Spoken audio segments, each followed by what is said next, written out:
that trying to figure this whole thing out from an intellectual perspective is folly. Like that does seem to be where we're all willing to, like, that seems to be a big flag everybody's, which is hilarious because this is an intellectual world and we're all agreeing that it's not really intellectual what we're after. Yeah, but what we're looking after is now taboo because we're looking after dogma, and dogma is now a forbidden word. After the Enlightenment, you cannot have dogma. Dogma just means opinion.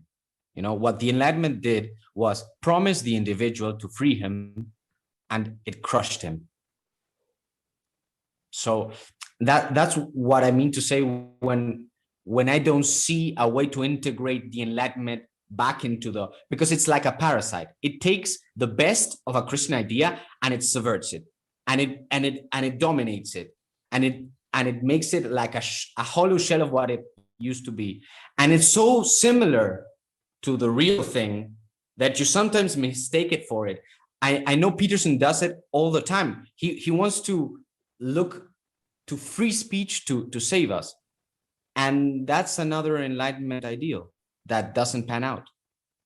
So in that sense, we don't even know how much of that we have in our minds that we have to like purge. And I'm not saying we have to like erase history or forget history or go back to the past, because it's impossible to go back to the past. But I think that what Peugeot is trying to do is exactly the right thing, trying to recover beauty that was lost. And that's what I mean to say when I look to the Orthodox Church for answers. Beauty that's been lost. When one of my favorite parts of, I don't remember which series it was, whether it was Maps of Meaning or Personality, when Peterson asked the question, what is a car? Is the car a way to get to the supermarket? Is the car a way to change the atmosphere of the planet? Is a car a way to redesign the cities of the world? The system, if you think about before the Protestant Reformation comes right on the heels of the Columbian Exchange. What is the Columbian Exchange? It's when Columbus finds, he's making his way to China, and boop, oh, there's a big thing in the way called North and South America. And that changes the world. And on the heels of that, the world has changed dramatically in the last 500 years in ways that could not have been anticipated in the thousands of years of civilization before that. The question of what a car is not incidental to the question of Christianity.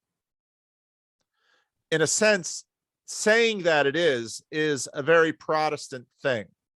Although Protestants sort of run the gamut, because the Amish say, no, it's very, they understand what cars are and they're not going there. Other Protestants are way at the other end to say, but as long as I have my personal relationship with Jesus, I can use a car. But the car has to be integrated. Now, maybe the car is going to go away. We don't know.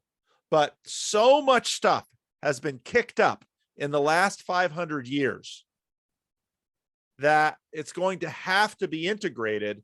But we've only had the car for 100 years, and we're probably still not adequately coming to terms with it.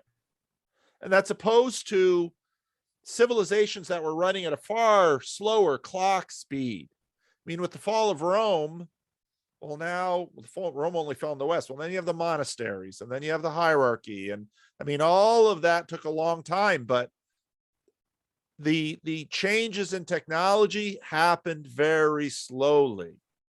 So now we have the internet. Car, we haven't been able to integrate the car. We probably haven't really been able to integrate the printing press. Now we have the internet. So, I think part of what I think the Protestants are about is an attempt to integrate. Protestantism is sort of this experimental workshop out on the fringe. And I think to a degree, the Orthodox and the Catholic just watch and they let the Protestants die so they don't have to. Just like ideas, you know. Well, that's one way not to do church. Who don't do it that way. Better not do it that way.